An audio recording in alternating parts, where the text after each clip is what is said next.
పరలోకానికి చేర్చగలిగిన ఆ యేసయ్య నామాన్ని మహిమపరుద్దాం.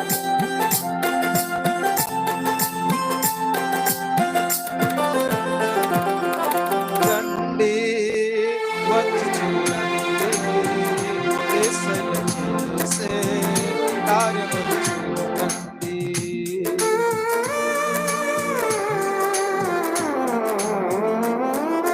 రండి వచ్చి చూడండి యేసయ్య చేసే కార్యములు చూడండి.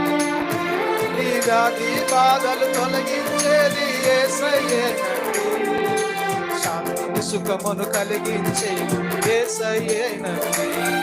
నీ వ్యాధి బాధలు తొలగించేది యేసయ్యేనండి. శాంతిని సుఖమును కలిగించే యేసయ్యే.